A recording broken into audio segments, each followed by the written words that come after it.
नमस्कार, सभी का स्वागत है आपके अपने YouTube चैनल UFC कल्चर पे, जहाँ पे आपको UFC से रिलेटेड लेटेस्ट इन्फॉर्मेशन, आने वाले मैचेस, उनका ब्रेकडाउन, एनालिसिस और ऑफिशियल प्रेडिक्शन होता है। अभी हाल ही में UFC 282 कंप्लीट हुआ।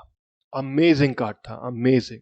एक फाइट फैन को जो चीज़ें चाहिए होती है, ऑफेंसिव, डिफेंसिव, रेसलिंग, वो सारी चीज़ों का कॉम्बिनेशन इस कार्ड में देखने को मिला।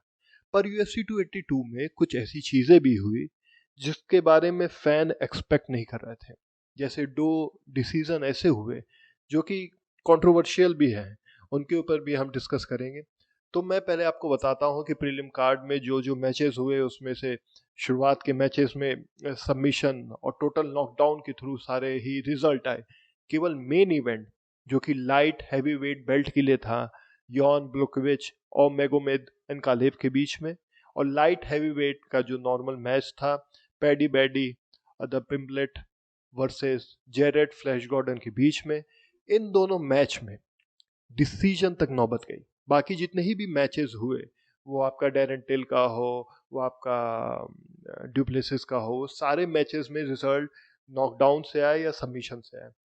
पैडी द बैडी पिम्बलेट की बात करते हैं, एक ऐसा नाम जिसको छोटा कॉनर मैग्रेगर कहा जाता है।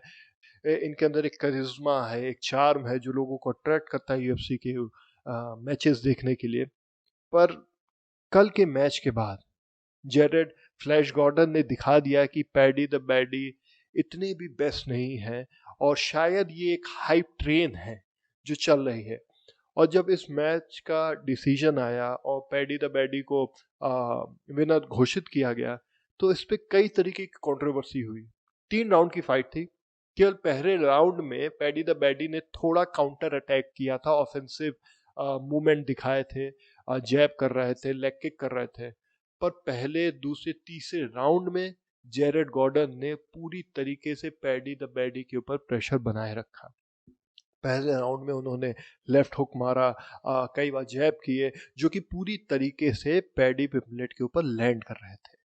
पैडी पिम्बलेट की एक कमजोरी कल देखने को मिली, वो यह थी कि उनका चिन्ह हमेशा एयर में रहता है। वो उसको ब्लॉक नहीं करते। उनका गार्ड ना दूर का गार्ड होता है, ना क्लोज गार्ड होता है, ना काउंटर गार्ड करते हैं। वो अपना चिन्ह हवा में खोला छुड़ा देते हैं, जिससे कोई भी अगर सही टाइमिंग से अपना एक लेग किक या पंच लैंड करना चाहता है तो होता है, और जो कि हुआ।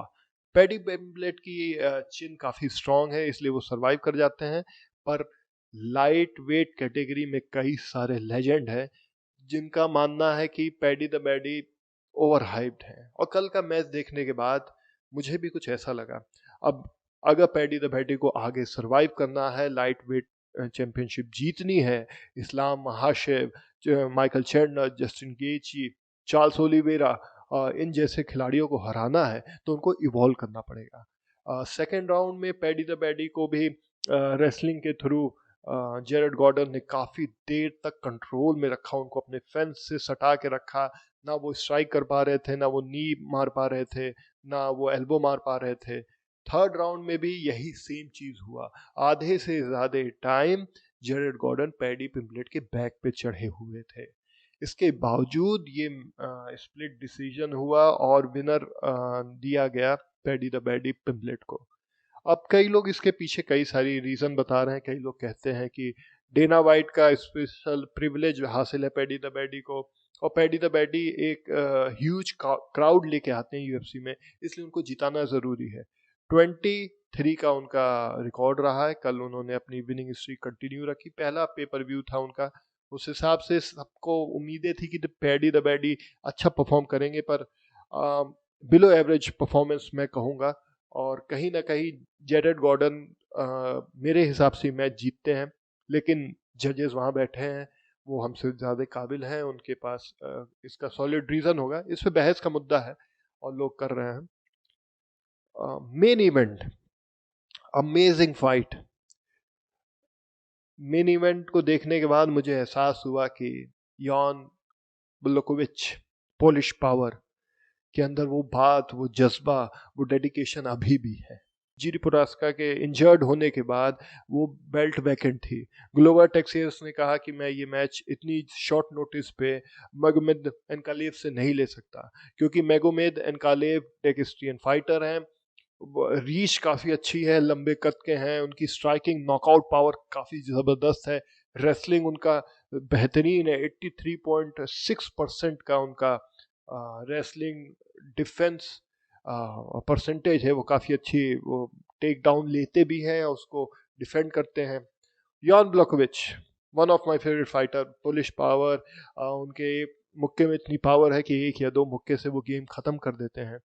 बेहतरीन गेम था, 5 राउंड की ये फाइट थी। पहला राउंड दोनों लोगों ने नॉर्मल अपना टाइम लिया, एक दूसरे को समझने की कोशिश की।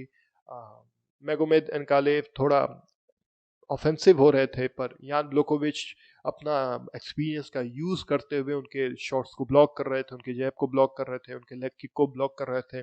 तो पहला राउंड दोनों ही पार्टी को नॉर्मल लगा, दोनों ही पार्टी के पक्ष में था, 10-9 का फर्क था। दूसरे राउंड में यान ब्लॉकोविच ने अपने एक्सपीरियंस का इस्तेमाल करते हुए, अपने पावर का इस्तेमाल करते हुए मैगोमेद को कई बार इंजर्ड किया, शिन अटैक किए, थाई अटैक किया, काल्स अटैक किए, यहाँ तक कि तकरीबन 7 से 8 बार उन्होंने जब शिन अटैक किया और काल्स अटैक किए, तो मैगोमेद एनकालेव को खड़े होने में भी समस्या हो रही थी। शुरुआत के 3 जो राउंड थे, यान ब्लॉकोविच ने दिखाया कि वो क्यों चैंपियन मटेरियल हैं, वो अभी भी टाइटल डिफेंस अगर वो बनते हैं तो कर सकते हैं, और उनके अंदर पूरी काबिलियत है लाइट हैवीवेट चैंपियनशिप बनने का, बेल्ट अचीव करने का।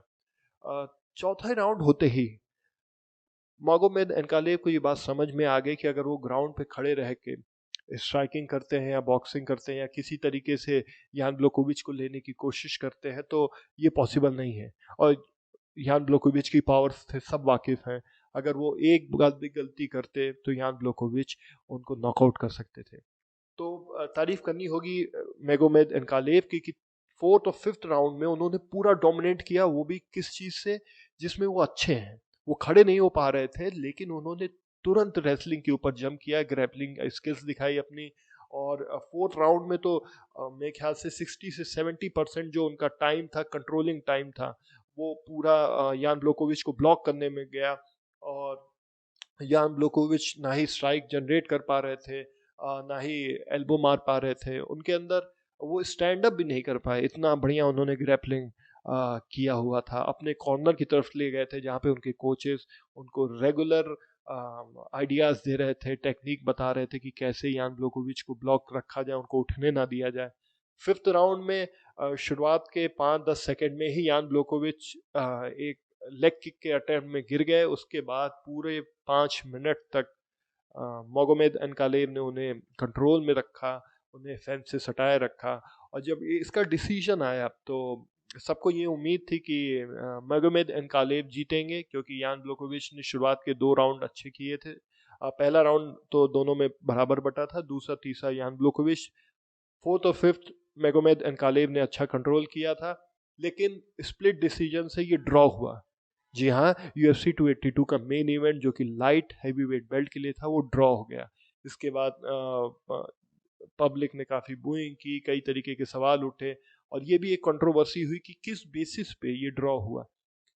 एक्सपर्ट्स बोल रहे हैं, अभी हाल ही में जो रोगन ने भी अपने पॉडकास्ट में बोला था कि जजेस का शायद ये मानना है कि आप अगर कंट्रोल कर रहे हैं किसी खिलाड़ी को, किसी फाइटर को, तो उससे ज़्यादा ज़रूरी ये है कि आप कंट्रोलिंग टाइम में कितना डैमेज कर रहे हैं उसको।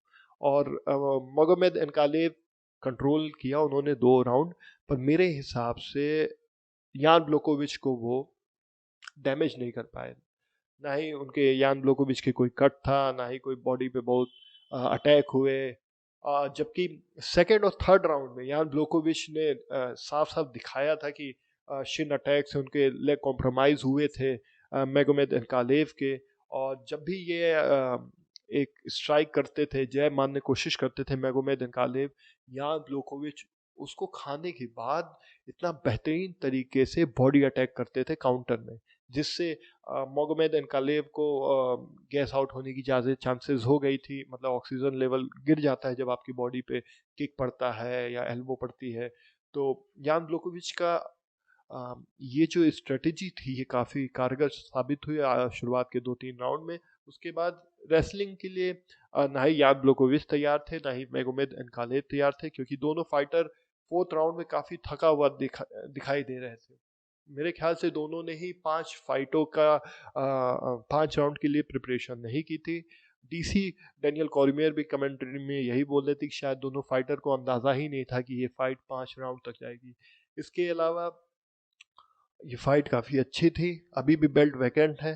प्रेस कॉन्फ्रेंस में डेना वाइट ने कहा कि अब ब्राज़ील में ग्लोरिया टेक्सास वर्सेस जमाल हिल होगा, जो कि चैंपियनशिप बेल्ट के लिए होगा।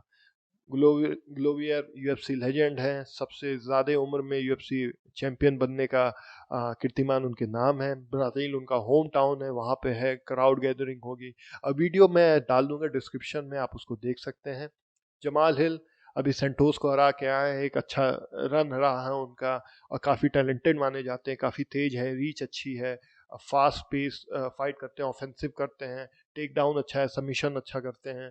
तो अब मेरे ख्याल से 282 तो बीतने के बाद 283 में जब मेरे ख्याल से को मेन इवेंट ये हो सकता है, या मेन इवेंट भी हो सकता है, क्योंकि इस्लाम और अलेक्जेंडर का मैच है लाइट हैवी वेट चैंपियनशिप के लिए। और एक फाइट और हुई जिसको लेके मैं काफ़ी निराश सा महसूस कर रहा हूँ, क्योंकि एक फाइटर है, वो एक ज़माने में अपनी कैटेगरी के, मिडिल वेट कैटेगरी के, जिसके हाल ही चैंपियन एलेक्स पेरियार हैं, उसके टॉप कंटेंडर थे, फाइनल तक पहुंचे थे, और एक समय उनको उस वेट कैटेगरी का चैंपियन देखा जा रहा था। उन्होंने कल कम बैक किया, उनकी कम बैक फाइट थी साउथ अफ्रीका के डेरेक डुप्लेसिस से, बट अनफॉर्चुनेटली किसी भी तरीके से डेरेन टिल इम्प्रेस करने में नाकामयाब रहे। ना ही उन्होंने स्ट्राइकिंग अच्छी की, ना ही ऑफेंसिव अच्छा किया, ना ही काउंटर कर पाए, ना ही रेसलिंग। सब जानते हैं कि रेसलिंग डेरेन टिल का वीक हिस्सा है। यहाँ तक कि डेरेक ड्यूप्लेसिस का भी वीक पॉइंट था 18%, ओनली 18% टेक डाउन एफिशिएंसी है ड्यूप्लेसिस की। इसके बावजूद डेरेन टिल को उन्होंने 3 राउंड तक रेसलिंग के थ्रू कंट्रोल में रखा। तकरीबन 15 से 20 बार वो केज की तरफ उन्होंने डेरेन टिल को धकेला, और डेरेन टिल के पास कोई भी जवाब नहीं था इन सारी चीज़ों का। ना ही वो काउंटर कर पाए, ना ही वो अटैक कर पाए। और सबसे अजीब बात जो मुझे ये लगी कि डेरेन टिल ट्रेन करते हैं एक ऐसे फाइटर के साथ जो कि आने वाले समय में डबल चैम्प भी बन सकता है, लाइट हैवी वेट में भी जा सकता है, मिडिल वेट में भी जा सकता है, वॉल्टर वेट में वो अभी तक खेलते थे। जी हाँ, कमज़ात शिनायो, उसके साथ वो ट्रेन करते हैं। पर वो जो एग्रेशन कमज़ात दिखाते हैं, वो उसका 0.1% भी डेरेन टिल के अंदर नहीं दिखा। डेरेन टिल ने अपना एक वीडियो डाला है कि वो अभी रिटायरमेंट नहीं ले रहे हैं, लेकिन वो कुछ टाइम ऑफ ले रहे हैं। मुझे कहते हुए तो अच्छा नहीं लगता, पर जितनी मेरी समझ है थी स्पोर्ट्स की और जितना मैं जानता हूँ, डेरेन टिल का वापसी करना तो उतना मुश्किल नहीं है, पर टॉप 5 में अभी उनकी जगह नहीं बनती, क्योंकि Alex Pereira, Israel Adesanya, Robert Whittaker, Yoel Romero, Paul Costa, नाम मिडिल वेट में भरे पड़े हैं, जो कि एक से बेहतरीन एक फाइटर है। और इसके अलावा कई सारे मैचेस हुए, इनके एनालिसिस मैं अभी दूसरे वीडियो में आपको दूंगा। और पैडी द बैडी पिम्बलेट के बारे में भी अब लोगों की शायद धारणा बदले। जान ब्लोकोविच ने अपना हम्बलनेस दिखाते हुए कमेंटेटर से कहा कि ये बेल्ट इनको देनी चाहिए। मुझे नहीं लगता कि मैं मैच जीता हूँ, पर मैं ये भी नहीं मानता कि मैं मैच हारा हूँ। तो मेरे हिसाब से मैगोमेद एनकालेव को बेल्ट दे देनी चाहिए। मैगोमेद एनकालेव ने अभी एक स्टेटमेंट दिया है, वो पता नहीं सही है कि नहीं। मैंने एक जगह पढ़ा था कि उन्होंने कहा है कि शायद वो अब यूएफसी में कॉम्पीट ना करे इस डिसीजन के बाद। पर ये अभी ऑफिशियल नहीं है, अभी इसके बारे में होगा। और पैडी विद द पैडी पिम्बलेट की फाइट का रिएक्शन डेना वाइट का कैसा था, मैं अभी डिस्क्रिप्शन में डाल दूंगा, आप उसको भी देख सकते हैं। और जान ब्लोकोविच क्यों लेजेंड है ये सब जानते हैं। मैन ऑफ स्टील भी उनको कहा जाता है, काफ़ी अच्छा खेलते हैं। तो दोस्तों, अगर आपको ये वीडियो अच्छा लगा हो, अगर आपको ऐसे यूएफसी से जुड़े हुए और इंटरेस्टिंग वीडियो देखने हैं, तो चैनल को लाइक करें, मुझे सपोर्ट करें। मैं जल्दी ही आपके लिए और भी अच्छे वीडियोस यूएफसी से रिलेटेड लेके आऊँगा। इसके अलावा 283 होने वाला है, उसमें कौन कौन से कार्ड हैं, उन सारी चीज़ों से जुड़े हुए इंफॉर्मेशन आपको मेरे चैनल पे रेगुलर इंटरवल पे मिलते रहेंगे। तो मुझे सपोर्ट करिए, चैनल को लाइक करिए, सब्सक्राइब करिए और हेल्दी रहिए, फिट रहिए, एक्सरसाइज करते रहिए। हम जल्दी मिलेंगे। Thank you.